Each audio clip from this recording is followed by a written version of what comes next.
Hi everyone, I'm continuing my journey through SFML and today I'm covering the second book out of 5, SFML Blueprints by Maxime Barbier, published in 2015. It's about 300 pages long, roughly 100 pages more than the first book, so I expect it to offer more depth, more examples, and more practical value. If you're new to this format, here's how the video works. I read the book and take notes chapter by chapter. In this review, I'll walk you through each chapter, explain what it covers, and share my thoughts. What works, what doesn't, and where the author's approach falls short or stands out. At the end, I'll give an overall verdict and tell you whether this book is actually worth your time and for whom. Let's get started. In the introduction, the author states that the book will guide you through 5 complete projects. That alone already makes it more compelling than the previous book. Instead of isolated examples, we're getting multi-chapter builds of full applications, most likely games, which is a much more practical approach. That said, the technical stack is dated. The code is based on C++11 and SFML 2.2. By today's standards, that's clearly outdated, especially considering how significantly SFML 3.0 differs from version 2. Still, this isn't a deal breaker. You can learn the fundamentals with SFML 2 and then spend some time migrating to SFML 3. That's exactly what I plan to do. The author also makes it clear that this is not a C++ tutorial. You're expected to already be comfortable with the language, and he doesn't spend time explaining it. One thing that stands out in a positive way, unlike the previous book, this one provides a full GitHub repository with all the source code and required assets. That's a big plus in terms of usability and reproducibility. Chapter 1. Preparing the environment. This chapter is another reason why this book already feels stronger than the previous one. It starts with a brief overview of C++11 features. I initially expected the author to completely skip C++, but instead he highlights specific language features he's going to rely on throughout the book. Given that the book was published in 2015, this makes sense. At the time, not everyone was fully comfortable with C++11 yet, so a short, targeted introduction is justified. After that, he gives a high-level explanation of what SFML is and then moves on to setting up the library. This part includes a step-by-step guide for creating a project in an IDE like Visual Studio or code blocks. The author chooses code blocks and walks through integrating SFML into the project. This is where things get less convincing. The setup is done via CMake, which adds unnecessary complexity. You have to install an additional tool and follow a multi-step process just to link the library. In my view, for a book focused on SFML, the setup should be as frictionless as possible without introducing extra tooling unless it's absolutely necessary.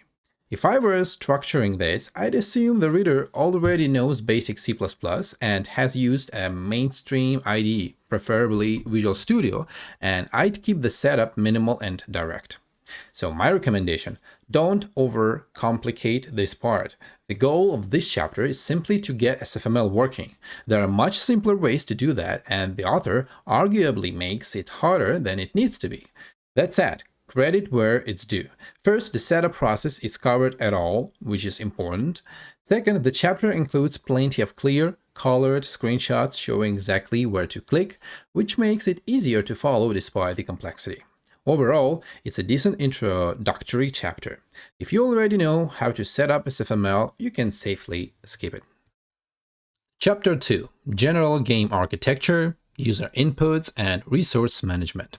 This is where the journey actually begins, and not in the way I expected.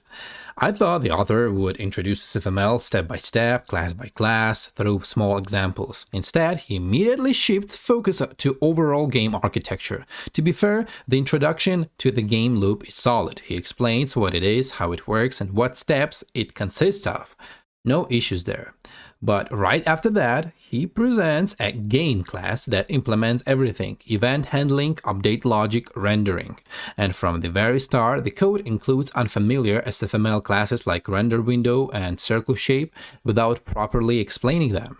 Instead of breaking these down, the author declares all methods and then goes through their implementations one by one, explaining what each does.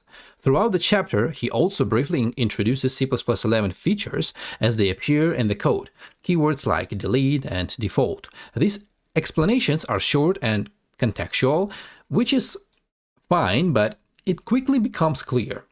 This book is not for complete beginners in SFML. The focus is on architecture, not on understanding how the library itself works. After explaining the game loop, we run the program for the first time and see a simple blue circle. Then the author introduces delta time, frame duration, and explains why it matters. He presents three approaches: fixed time steps, variable time steps, and minimum time steps. The explanations here are weak. I had to rely on external sources to fully understand what was going on. Around this point, another issue appears. Parts of the code are simply missing. Most likely, the author forgot to include them. It's not critical because the GitHub repository fills in the gaps, but it still disrupts the learning flow. Next, we create a player class. The circle becomes a moving, rotating rectangle, essentially a placeholder spaceship. But again, we run into unexplained abstractions like SF drawable, along with unnecessary complex C++ constructs such as variadic templates. The author over-engineers simple problems, which distracts from actually learning SFML. This pattern continues. New SFML types like SF rectangle shape or SF vector 2f are introduced with minimal explanation, often just a one-line description without practical examples. The same goes for overriding the draw method, which takes parameters like SF render target and SF render states, again without proper context. The explanation style is also awkward. The author presents a method, then follows it with a description, but oddly, each description ends with a colon, even though it refers to what came before. It creates unnecessary friction when reading. Event handling is explained somewhat better. Introduces a SF event, outlines the main event types, and shows how to process them. That part is acceptable, though still not comprehensive. Then things get unnecessarily complicated again. The author introduces two separate containers for events, one for real-time input and one for everything else. There's no clear justification for this separation. On top of that, variable naming is often poor. For example, a variable called rotation of type int uses 1 for right and -1 for left.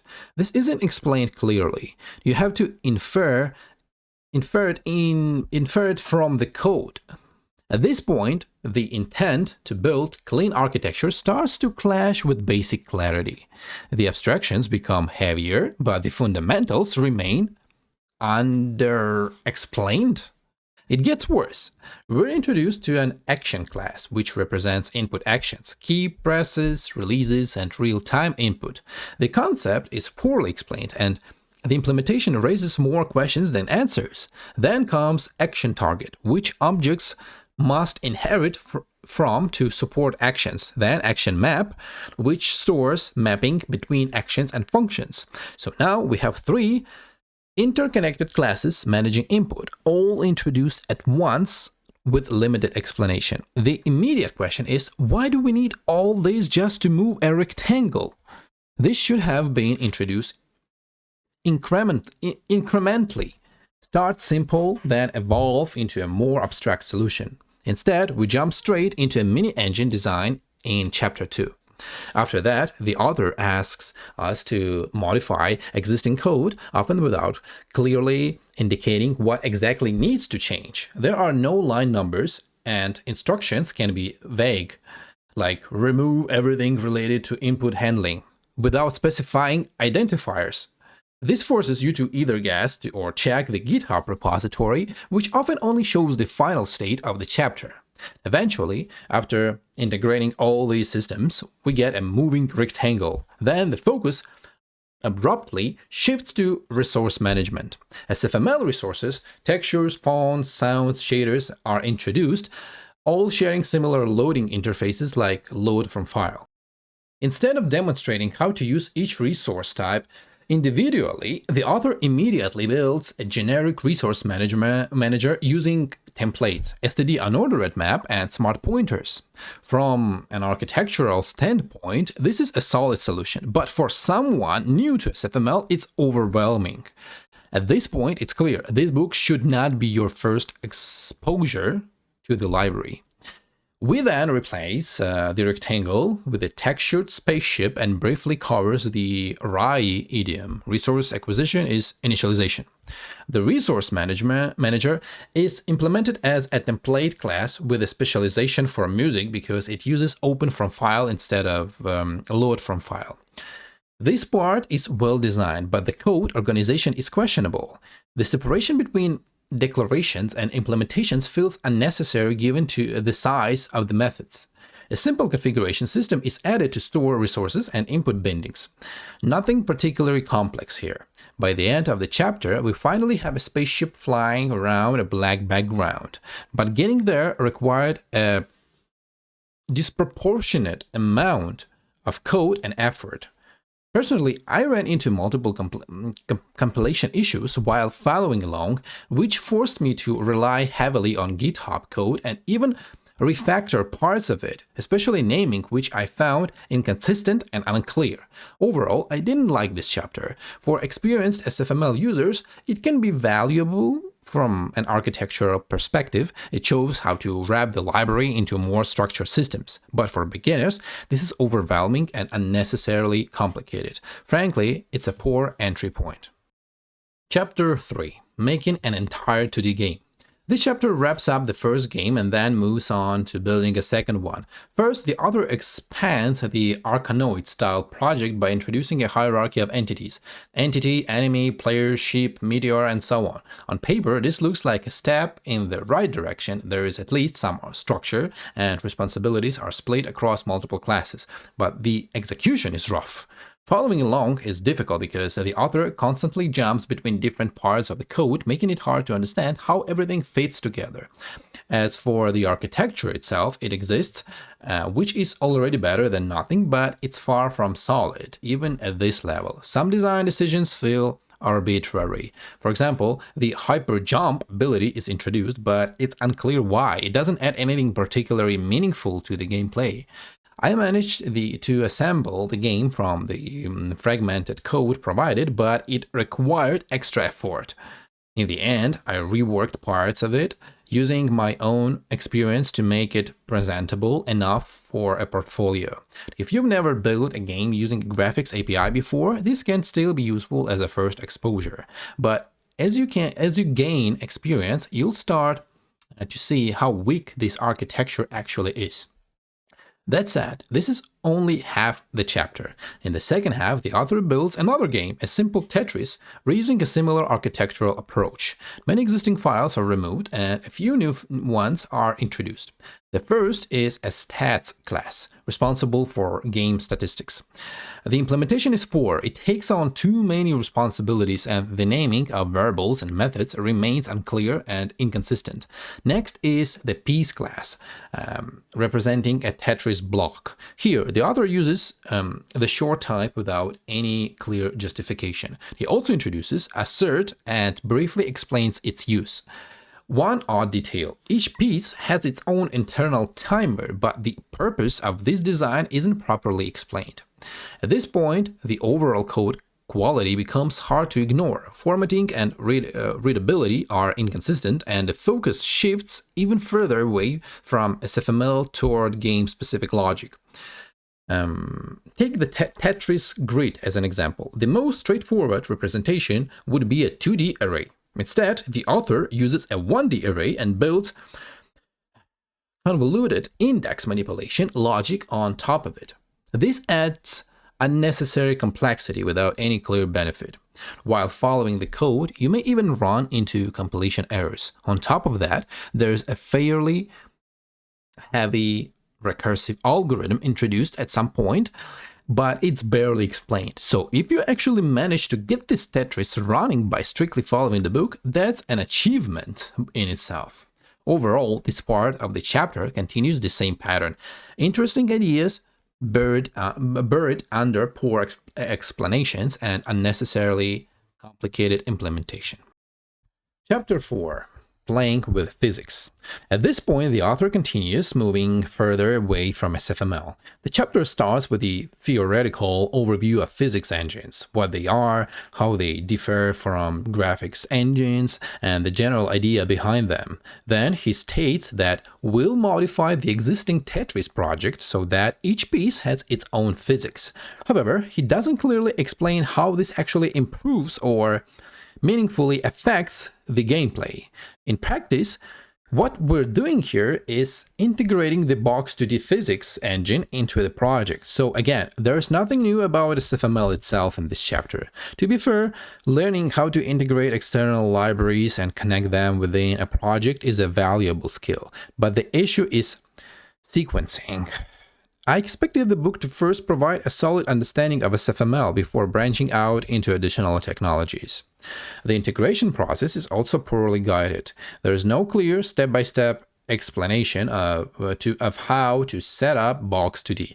You're expected to figure that out on your own. The code remains messy and scattered, with overly complex naming conventions.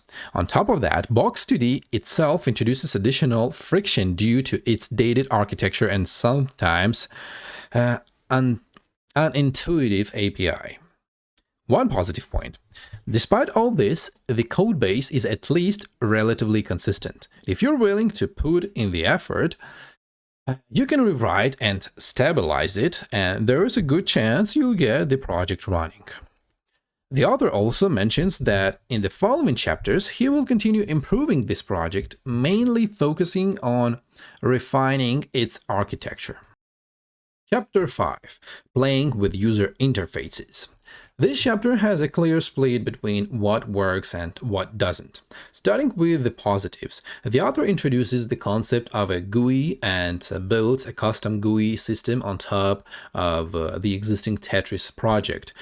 We end up with the main menu featuring options like Start Game, Configuration, and Exit, as well as a pause menu inside the game. The class hierarchy behind this system is well structured, and for the most part, the code is understandable. The explanations here are noticeably clearer than in previous chapters, and this part is actually solid. Now, to the negatives.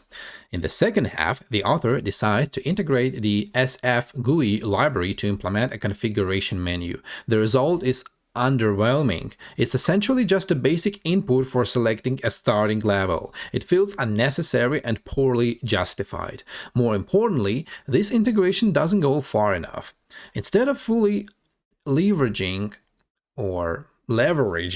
SF GUI or replacing the custom GUI system, the author just adds a minimal feature without demonstrating anything substantial about the library. This feels like a missed opportunity to introduce something genuinely useful. On top of that, the recurring issues from earlier chapters are still present: poor formatting, occasional compilation errors, and code that lacks readability. Chapter 6. Boost your code using multithreading.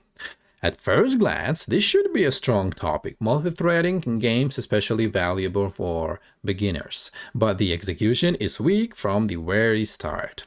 The chapter opens with low-level functions like fork and execl, along with unclear and poorly motivated examples. It's not explained how this relates to the rest of the chapter, so the introduction feels disconnected and unnecessary.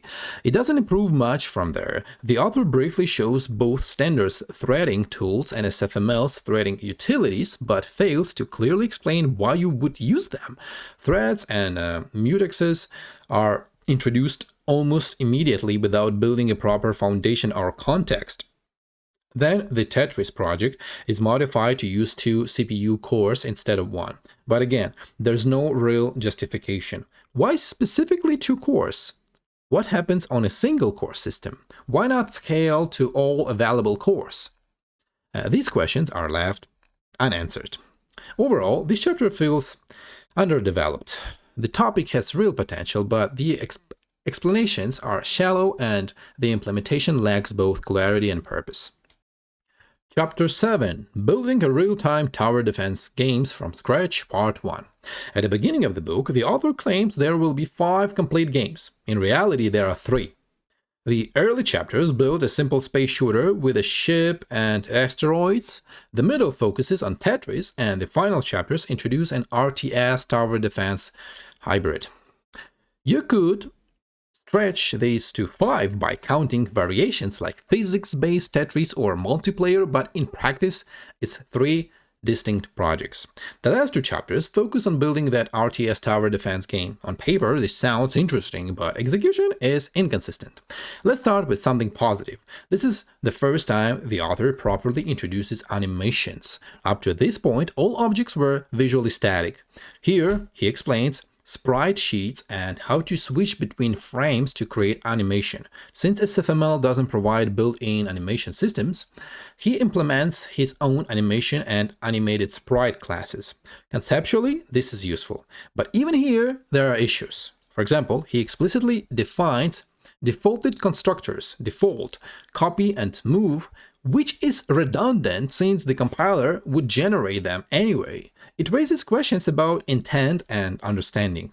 Another problem, instead of consistently showing code like before, the author increasingly starts referencing external links. He'll describe a class and then say, go check the repository for the full implementation. This breaks the learning flow and makes the book feel incomplete. And the usual issues persist: poor formatting, weak naming, and declining clarity. As the project becomes more complex, the explanations get worse, not better.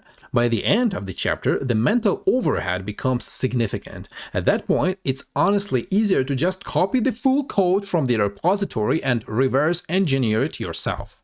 Next, the author introduces a hexagonal grid system. Instead of a standard square grid, the game uses hex tiles, which require custom rendering. This leads to a fairly heavy mathematical explanation. For someone without a solid background in game math, this is difficult to follow.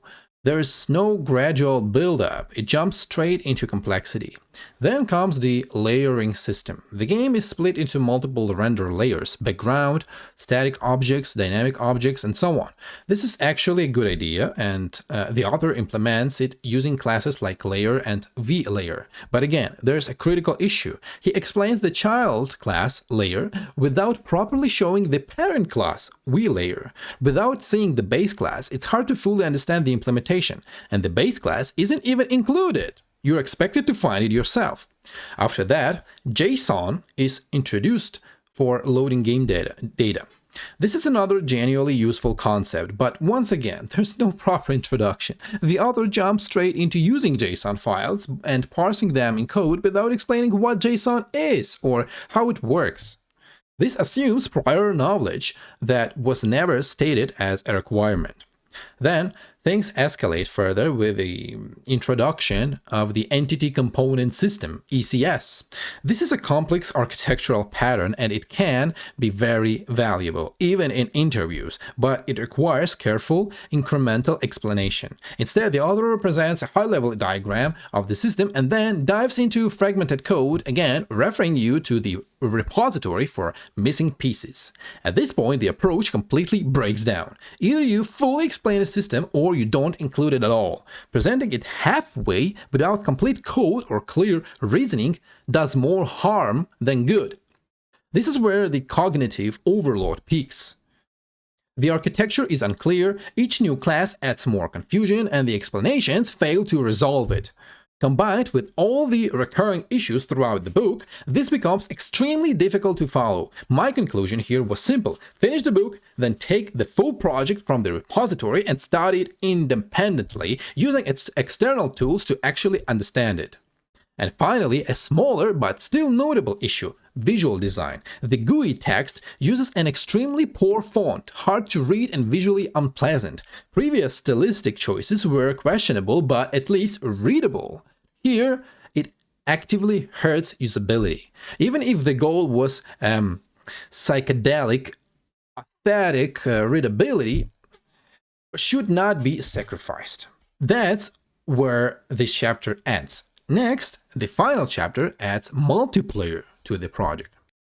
Chapter 8. Building a real-time tower defense games from scratch, Part 2, Networking. In this chapter, the author continues developing the same game, but now shifts the focus to multiplayer, up to 4 players in a single session. The main issue here is simple. This chapter overwhelms the reader.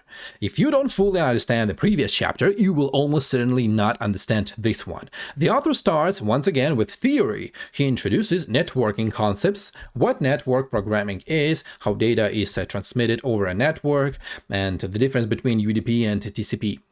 He also briefly shows the SFML tools used for networking. In isolation, this is fine.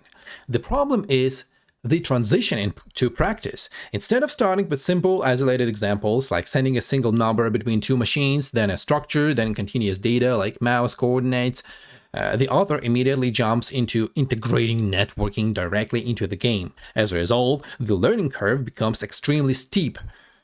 He introduces networking models, peer-to-peer and client-server. The implementation focuses on the client-server approach, which brings a significant increase in complexity. You're suddenly dealing with a large number of new classes combining networking with multithreading. While reading, I repeatedly ran into the same issue. The explanations seem understandable on their own, but as soon as you look at the code, it stops making sense. There's a disconnect between the theory and the implementation, and that's a teaching problem. By the end of the chapter, I realized I didn't understand how the code works. More than that, I didn't even fully understand how the game itself works. At that point, the only way forward is to run the project and reverse engineer it through experimentation, because the book doesn't provide enough clarity. So now we have 2 final chapters built around a complex game with unclear explanations, confusing code, and incomplete presentation. That raises a straightforward question. Are these chapters useful? In my view, no. There could be external factors, language barrier, or simply not being in the best condition to absorb dense material, but even accounting for that, the more likely issue is that the material is poorly structured and inadequately explained. And finally, we reached the end of this book. And honestly, I'm glad it's over. So the main question, should you read it? And if yes, who is it for and when? My answer is no, you shouldn't. It's a poor choice if you're looking to learn SFML, and it's also a poor choice if you want to improve your game architecture skills. Yes, the book includes several full projects with relatively complex structures. There are ideas there that could be useful, especially for junior developers trying to understand how larger systems are put together, but the architecture is far from solid, and the way it's presented makes it hard to extract real value. If you're trying to get anything useful out of this, the best approach is to skip the book entirely. Go through the repository, download the projects, and study the code on your own. Ideally, analyze it with the help of AI or discuss it with other developers and fix the author's mistakes along the way. That's where the real value is. As for the book itself, there's very little benefit. Even if you manage to understand most of it, you might pick up a few ideas about game architecture and your skills may improve slightly. But the amount of time and effort required doesn't justify the outcome. So no, I don't recommend this book. And that's it for this review. I finished the second SFML book and I'm moving on to the third one. Hopefully it will be better. Thanks for watching. If you found this video useful, like it, leave a comment and subscribe if you haven't already. Check out my programming lessons as well. If you'd like to support me, you can donate via the link in the description, use the YouTube Thanks feature, or become a channel member to get access to practical videos designed to reinforce theory through hands-on work. See you next time and stick to good books.